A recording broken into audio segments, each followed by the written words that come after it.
what I'm going to do today is I'm going to go through your pricing. I'm going to go through your description. I'm going to go through your trip length discounts. I'm going to go through some of your messaging as well. And I'm going to give you some tips and tricks and tools that you can use and some videos to watch to optimize your occupancy, bro. So we're going to go through all that rapid fire. I'm going to record this so I can send it to you, obviously. Okay. Yeah, let's start, dude. So first thing first, I'm going to go pull up your listing here. I like your pricing per night. That looks good. Why is all of this? Because you're running a discount. 350 is crazy. So we need to get your cleaning fee down first thing first. I generally like to extend this out to 40%. I like to do 20% for weekly. That incentivizes people to book more. Also, if you go into more discounts here, you can add in, I wouldn't put a last minute discount. Instead of what I would do is a trip length discount. And this will incentivize people to book more dates with you. So if someone books 6 nights, they'll get 18% off. If someone books for 5 nights, they'll get, let's say, just 16% off. If someone books for 4 nights, we can get them 14% off. Let's see, usually I run 3 nights for 12% off. And then if someone just books standard 2 nights, I will give them 10% off, okay? I would remove that as well. Oh, you don't want to give them early birds. Let's see, what else do you have?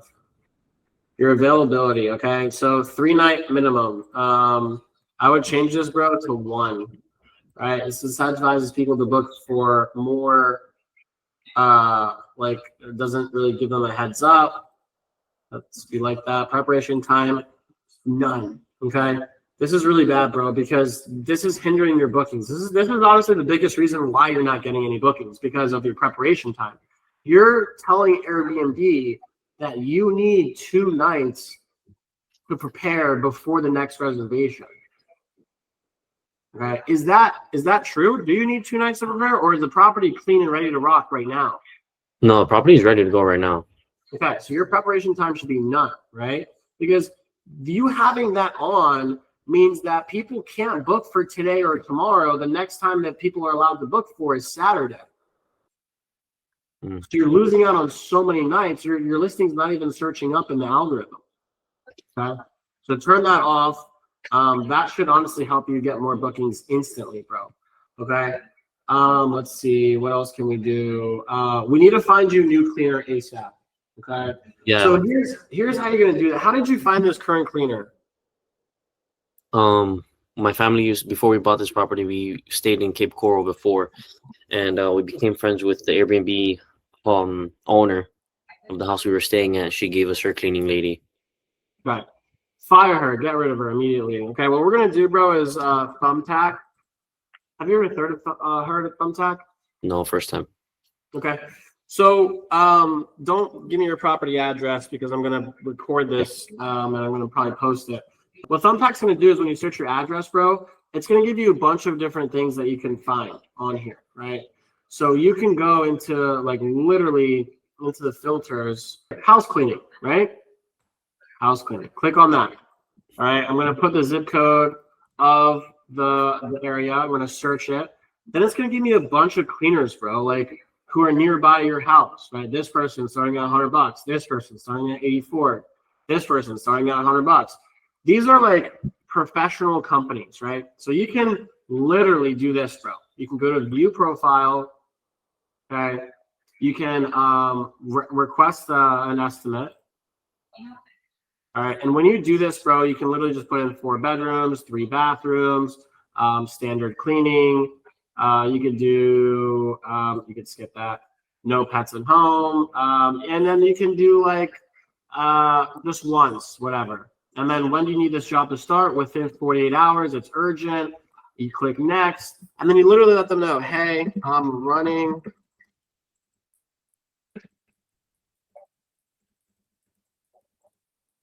Boom. I'm running an Airbnb and I need someone to come clean my house. Next, you submit it. You put your number. You submit. When you click this submit button, bro, what's cool about Thumbtack is it will give you a bunch of other, it will give you a bunch of other properties that you can. I'm just gonna put a random burner phone number so I don't get blown up with calls. But like, if I click submit here, watch this. I can also send this project to other companies as well. I can mass send it. And so I can send this project to all these other companies.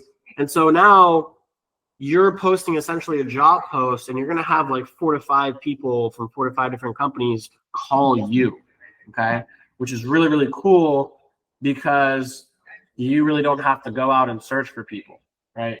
And these are all super dope websites you can use to lower your cleaning fee, bro, because what you're paying right now, $350 on cleaning, is not good. You should be charging your guests like $280, and you should be getting this cleaning for no more than $200 yourself. So you should be profiting off cleanings, bro. Charging $280. Okay. Another thing, bro. You want to put slashes here because it separates it and it makes it more aesthetic. Heated pool, luxury family stay, beaches, parks. I like that, bro. That's good. Okay. Your description, build it out a little bit more, bro. This is like too bland, because I'll show you, for example, the description I have on my listing on just like one of my properties. Let's just pick a random one. All right, so look at this listing description, bro. So this one's a little bit better than what you have. I mean, this is fine, but like compare this now where it said your property and my property, the aesthetic that I have in my description, super clean, bro. Compare that with yours. No, of course, yeah. You see the differences? So like this is how your listing looks in the listing description. And then this is how my listing looks on my listing description. Gotcha. You see how it's like it's got everything. It's got the space, the rooms, the bedrooms, what it comes with, bathrooms. This is more aesthetic, bro, and it's more catching to the eye, and this is what people want to see. Okay. So fix that description. I'm gonna text you all of this, bro, so you can have all of this for yourself. Just as an example. Yeah. Appreciate that. Yeah, of course. What's next is simple, bro. So your pictures, right? I generally like to put. I would turn this into a multi-collage. So yeah, I have that picture ready already, since you told me yesterday. Yeah, I showed you what a multi-collage looks like, right? So I would turn your front-facing picture into a multi-collage. Like for example, this, like this picture right here. This being your front picture, right? So if I go back, boom, right here. It's got 4 collages and then another 4 collages. And then you can like put your house title here as well. Right. You can easily do that on Canva. Another thing.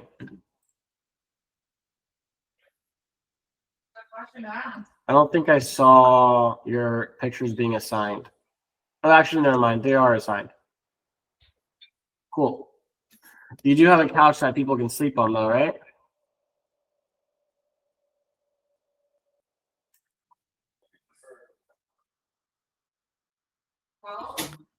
My bad. Bro, that couch fits 12 people. It's a 12-person couch. Your couch fits 12 people, bro? We bought a 12-person couch, bro. It's a huge couch. Yeah, but you're talking about only like 3 people sleeping on it. Oh, to sleep on the couch, you could easily fit 3 people. Yeah, so I would say three people there. So now when you go into your listing and then you go into view, you'll have the couch, right? So everything looks clean. Photos look clean. I would make the sky like purple, kind of like make the sky look nice and aesthetic like I did on mine. I have a picture like that. I didn't do a collage on this one because this picture is like, it's fucking sick, bro. Yours is different though. You should do a collage on here. And then that's it, bro. Really, the next steps for you is getting this listing duplicated on VRBO, duplicated on turnover BM or on booking.com. And then you need to go into the school and look at the dynamic pricing videos. So the videos I made that show you how to dynamic price is super, super important, bro. Because dynamic pricing a property is like gradiently pricing it, like what we went over yesterday. Like your first week right now should be super discounted. Your first week of October, since we're in the first week of October right now, it should be highly discounted. Okay, I'm talking like 50% discount more. I would say like aggressively discounted at, I would say like maybe like 60-65% discounted off your base price. Then the second week of October should be at like a 50% discount on your base price. Third week of October should be at like a maybe 35-40% discounted base price. Last week of October should be at like 20% discount off base price. And then everything after 1 month from today, just leave it at 100% base price, regular base price, which is $450, I think, for you. Right? Yeah, regular base price, yeah, $450, and the weekends are at $489. Yeah, that's fine. Because people will book that, right? If I have for example, bro, like if my birthday is literally next month and I want to go to Cape Coral with my friends and I see your house and it looks nice, I'm not going to give a shit about the price is, bro. It's my birthday. I'm going to spend whatever the fuck I need to spend.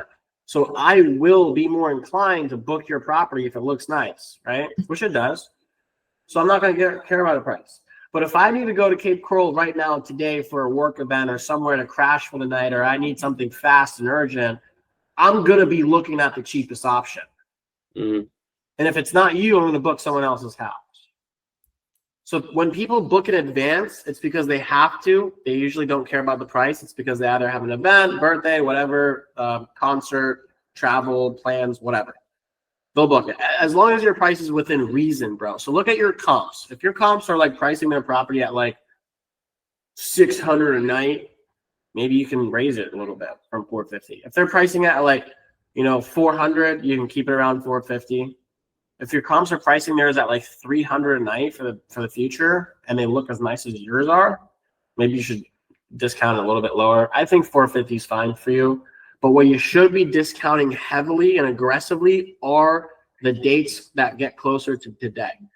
And then every morning you should wake up and discount it and tweak it down a little bit. So if you have this first week of October discounted for 65% off, I'll wake up tomorrow and I'll tweak it a little bit and add another 2% to it. I'll discount it maybe 67%.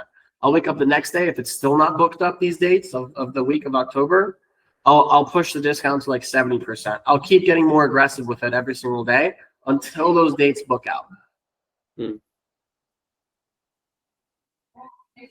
The discounts that you put now, about how much percent that we put already, or is that just for? I didn't touch your pricing, bro. I want you to go and watch those videos and touch the pricing yourself. Okay. I want you to learn how to do it. And then what I'll do, bro, is I'll give you another complimentary call, bro. We can jump on next week and go over it. Just tell the team, hey, Reed said I can get another complimentary call, and just book through the same link, bro. Because I want to make sure you understand how to do pricing yourself before I look at it. All right, got it. I can do that. Cool. I'm just going to fix else you need before we meet up next week? Say it again? Anything else you want to go over before we go meet up next week? You have some homework. So yeah, pricing, hospitable, VRBO, booking.com. I want you to list all your stuff on those platforms. I want you to go through and find a new cleaner as well. So I'm going to write all this down for you, bro. Okay. List on hospitable, list on Verbo and booking.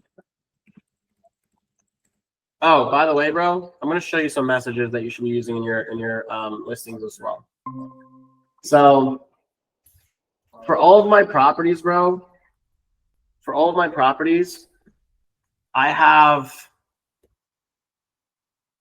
different messages, right? So I have messaging rules. So every single new reservation I get, I send them this message immediately, right? That pretty much says, hey, Thanks for booking. Your check-in time is 4. Your checkout time is 11. Can you please confirm the number of guests who's traveling? And then most importantly, please send a copy of the photo ID for security purposes. Bro, this message goes out immediately after someone books. Do you know what this does right here? When I send them this message and I make them send their photo ID, do you know what that does? Shows that you're serious. Shows that you're serious, but like, who does that protect? Me. Right. Against what? Damages. Right. If someone's trying to do some fuck shit to your house, bro, and they send you their photo ID, they're going to think twice about damaging anything. Because now you know where they live. Now you have their photo ID. Now you have their driver's license. So this will reduce parties significantly. Immediately after a reservation is booked, this message gets sent out. Okay? What website is that? Hospitable? This is hospitable, bro. Yeah. Your check-in message is all that's going to be your check-in. Who cares? 12 hours. So your check-in message goes out 24 hours before check-in, but then 12 hours after someone checks in, bro, okay, they should get an extension message. What do you think a guest extension message is about? If they want to stay longer. Exactly. What do you think that's going to do to your occupancy? Depending if I'm booked up, it could either go over or it's going to help out if I don't have it booked. Yeah, exactly. And once you get to the point where you're managing multiple properties at once, having an automated message that goes out every single time that says, hey, quick question, would you be interested in extending your stay with us? It gives them an option to come back and say yes or no, right? Because you're not paying attention, bro. You're going out with your day, you're doing your stuff, you're spending time with your family. But then each and every single time we send them that message, if the days are booked up, no problem. You just message them back, hey, sorry, someone booked last minute. But if the days aren't booked up after their stay, it gives them a reminder that they can extend it. And what happens is a lot of people, most of the time, will be like, yeah, hell yeah, I'll extend it for another day or two. You can give them a custom, nice little discount. They'll extend it, makes it cheaper on your cleaning fees and your turnover, and it increases your occupancy. It's a fucking hack, bro. There's a lot of shit too. I didn't think it got this deep. Sorry? I didn't know it got this deep. There's a lot to it. It gets even deeper, bro. Yeah, this is just the surface level. So fix all this stuff. Let's meet next week. I'm gonna go over your pricing. Pricing is the most important part, bro. Okay. So I want all this done before next week because I really want to dive deep into pricing with you because it gets really interesting when it's fun, bro. It's fun. Like genuinely, Where like, when you see the classroom, on what phase is it? it's phase 3. It should be called dynamic pricing. Dynamic pricing. No, it's not phase 3. Hold on. That's weird. One sec. Setting up system. Oh, there you go. Okay. Here. Airbnb management. Here, I'll text it to you, bro. I just sent it to you, bro. I just texted it to you. All right, perfect, bro. Cool. My buddy Kyle goes over it. He's one of my business partners. He's really good at dynamic pricing, so he's gonna go over it in that video. Just copy everything in there, bro, and you should be good to go. Perfect. So next week, Thursday, same time work for you? Perfect. Let's do it, bro. All right, bro. I really appreciate it. No problem, G. We'll talk soon. I'll see you on Monday's group coaching call. Yes. See you there. All right, bro. Later.